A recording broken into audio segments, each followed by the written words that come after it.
Most men and women seem securely attached when you first meet them and start dating them, except for the odd anxious preoccupied who asks you if you're attracted to them before you even get to know them, or a dismissive avoidant who offhandedly tells you they have a hard time emotionally opening up or being vulnerable.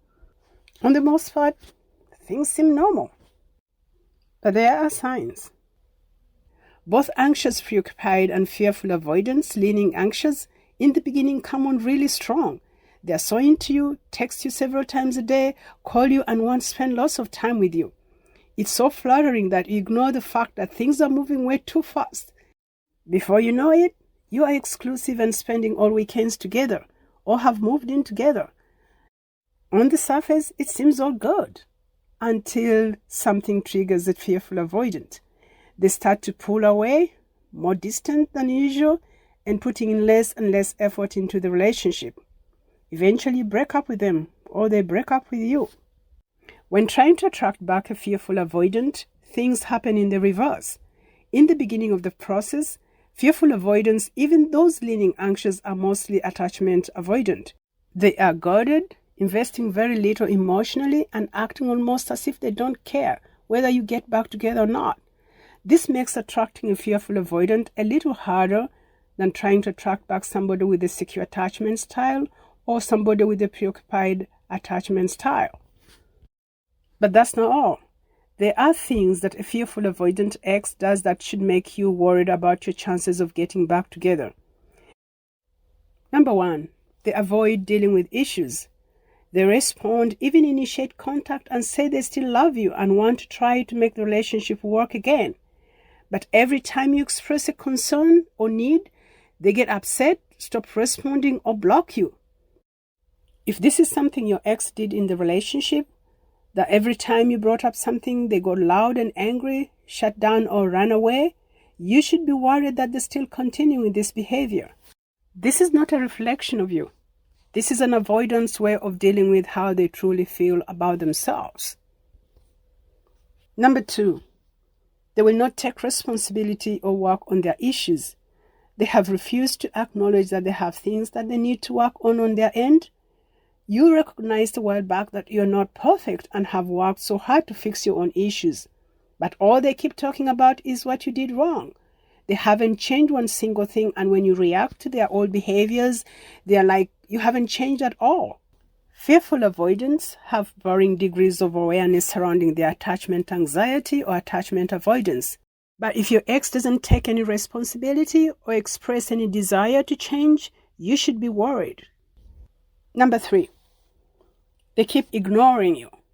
You reach out or they text you or call you. You respond or answer their call and you have a brief conversation. But when you reach out later, your texts don't go through. You call them, they don't pick up the phone. You try to reach them through Instagram or WhatsApp and you're blocked. It's like they're doing it to torture you.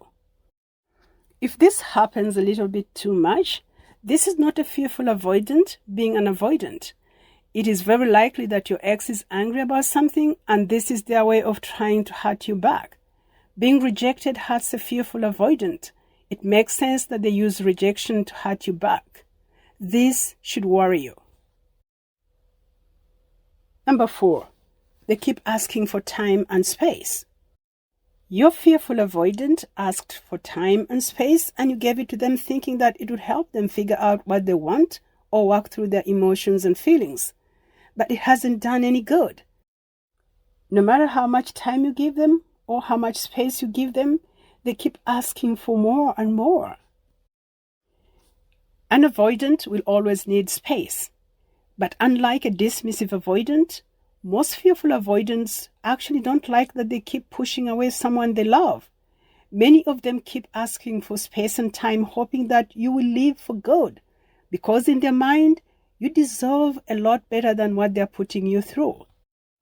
And as sweet and cute as this sounds, you should be worried. Number 5, they only seem interested in you when they think they're losing you. They act like they don't care and never cared about you at all, but as soon as it seems like you're moving on or someone else is interested in you or they think they're losing you, they start showing interest and even pursuing you. But when you show them that you're still interested in them or that they're not losing you, they lose interest. A fearful avoidant's deepest fear is that they cannot measure up to what others want. Thinking that they're losing you or seeing you with somebody else triggers that fear. If somebody is interested in you only when they think that they're losing you, you should be worried. Number 6, they keep saying you want different things. They say that you are incompatible or that they don't feel for you the way they should or want to feel. This is a contradiction from what they have said in the past, even said very recently. When you call them out on it or ask them to tell you how you are incompatible, they can't tell you one single thing that makes sense. And if it makes sense, it comes down to them feeling ignored, unheard, and not prioritized. Sometimes it's true that you may be incompatible, but sometimes it is not that you want different things. This is a fearful avoidant, unable to communicate their needs clearly. And this should worry you. Number 7, they keep telling you it is not going to work. Fearful avoidants have a generally negative outlook to everything, to people, to relationships, even to life.